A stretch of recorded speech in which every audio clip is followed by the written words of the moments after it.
그걸 없애버리면 어떻게 해? 저는 뭐 하는 짓이에요 이게 지금 도대체가. 자, 6월 3일 날 네. 내가 집을 팔았어. 이사를 나가야 돼. 근데 그때까지 내 집이야. 집에 있는 방들을 전부 다 화장실로 바꿔버린 거야. 지금 그러지도 않은 거예요. 지금 예를 들자면. 이미 아니 이사날 그 때 사람은 정해졌는데. 거래한도 없는데 그래. 차라리 그 그러니까 집을 자기 그렇게 집주인도 아니야. 만든 집주인은 원래 사람은 윤석열이야. 괜찮지. 자기도 아니야. 임차인이 해놓은 거 임차인이. 자, 일단 요 이슈는 정말 야, 뭐 어이가 내일 없어. 다시 화가 한번 나서 네. 차분하게 한번 다시 돌아보기로 하고요. 한덕수 대통령 권한대행이 열흘 뒤 임기가 종료되는 문영배 헌법재판소장 직무대행과 이미선 헌법재판관의 후임자로 이완규 법제처장과 함상훈 서울고등법원 부장판사를 지명했습니다. 이어 각각 검찰과 법원에서 요직을 거치며 긴 경력을 쌓았고 공평하고 공정한 판단으로 법조계 안팎의 신망이 높다고 설명했습니다. 하지만 이완규 법제처장은 윤석열 전 대통령의 사법연수원 동기로 윤 전 대통령이 검찰총장 재직 당시 징계 처분에 불복해냈던 행정소송에서 대리인을 맡았었고 윤 전 대통령은 취임과 동시에 이완규 법제처장을 임명했습니다. 이완규 법제처장은 불법 비상계엄 직후인 지난해 12월 4일 저녁엔 삼청동 대통령 안가에서 이상민 당시 행안부 장관과 회동을 하기도 했습니다. 이완규 법제처장이 어떤 사람입니까? 내란이 있은 그 직후에 안가회동에 참석해서 내란의 아주 직접적인 공범일 가능성이 높습니다. 내란의 공범이고 죄질이 매우 안 좋은 사람이라고 국민들은 의심하고 있는 그런 사람을 지명했다는 것 자체가 아직 내란의 불씨가 꺼지지 않고 있다는 것을 명확하게 입증하는 것입니다. 끝으로 한 대행은 그동안 수많은 분의 의견을 듣고 숙고한 결과라며 제 결정의 책임은 오로지 제게 있음을 말씀드린다고 덧붙였습니다. 이완규 법제처장이 또 굉장한 논란의 인물 아닙니까? 네, 그렇습니다. 이완규 법제처장 들으면 여러 가지 이제 연관 단어가 떠오를 텐데 예. 이제 그 윤석열 대통령의 친구잖아요. 예. 절친이고 진짜 친구다. 그리고 변호인을 하기도 했었고, 그리고 윤석열 대통령이 법제처장을 윤석열 전 대통령의 변호인도 했었었고, 네, 변호인도 했었고, 그리고 이제 법제처장을 시켜서 여기 간 거잖아요. 네. 그리고 최근에 가장 크게 뉴스가 됐던 것은 그 계엄 다음 날 대통령 안가에서 네. 4명이 모였는데 계엄 다음날 12월 4일. 네, 그때 이제 행안부 장관 이상민 행안부 장관, 그다음 박성재 법무부 장관, 네. 그리고 김주현 민정수석, 그리고 한 명이 이완규 법제처장 이렇게 안가에서 모였다. 이야. 그러니까 저희가 아까 뼈 이야기를 했는데 네. 윤석열 그 정부의 뼈를 묻을 모양이네요. 아니 근데 한덕수 씨가 제가 이걸 평가를 하자면 이런 것 같습니다. 네. 법률적인 문제와 그다음에 절차적인 문제 이런 것들은 따져봐야 되겠는데 일단은 윤리적, 도덕적, 경우, 염치, 인간 됨됨이 뭐 모든 것을 따져서 네. 거의 내란적 수준의 행동을 했다. 지금 한덕수 씨가 네. 그렇게 생각이 들고 이거는 이완규 임명한 거는 어떤 느낌이 드냐면은 나도 윤석열 내란에 관련이 있어.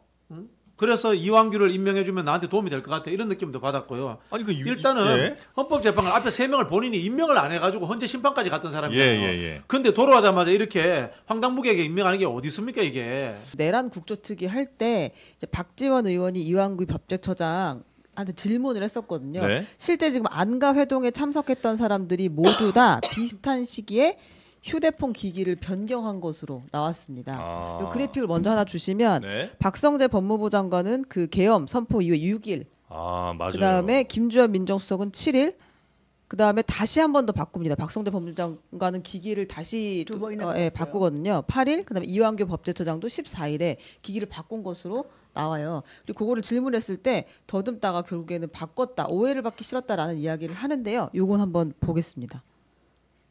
동시에 안가 갔다 와서 핸드폰을 교체했다는 거예요. 왜 교체했습니까? 글쎄요. 불편한 오해를 받기 싫었습니다.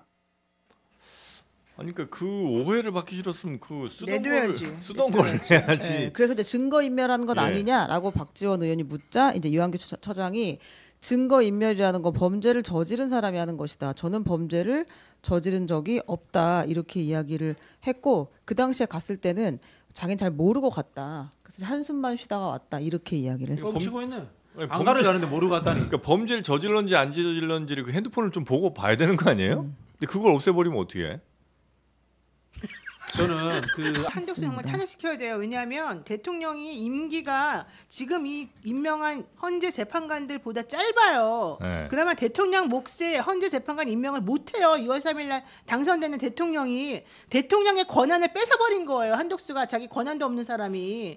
지금 그 사람이 해야 되는 거는 대행으로서 소극적 행정만 하는 것이고 현실적으로 대한민국을 어지럽히면 안 되는데 이 사람은 이 자리에 들어서면서부터 지금까지 한 모든 의사결정이 대한민국을 어지럽히는 쪽으로만 지금 다 이루어지고 있어요. 좀 전에 강찬호 논설위원이 네. 헌재 기능을 마비시키면 안 되니까 하는 것이 맞다고 주장했는데요. 2달 있으면은 대통령이 들어온다니까요. 그러면 헌재가 기능이 마비될 이유도 전혀 없는 네. 것이고 정말 그렇다면 마흔역도 임명하지 말고 아무도 임명하지 말았어야지 일관적이라기도 하지. 뭐 하는 짓이에요 이게 지금 도대체가. 자, 6월 3일 날 네. 내가 집을 팔았어. 이사를 나가야 돼. 근데 그때까지 내 집이야. 집에 있는 방들을 전부 다 화장실로 바꿔버리는 거야. 지금 그러지도 않은 거예요. 지금 예를 들자면. 이미 아니 이사날 그 때 사람은 정해졌는데. 권리안도 없는데 그래. 차라리 그 그러니까 집을 자기 그렇게 집주인도 아니야. 집주인은 맞는 원래 사람은 윤석열이야. 괜찮지. 자기도 아니야. 임차인이 해놓은 거야. 임차인이. 자 일단 요 이슈는 아, 정말 야, 뭐 어이가 내일 없어. 다시 화가 한번 나서 좀, 이게. 예, 네. 차분하게 한번 다시 돌아보기로 하고요.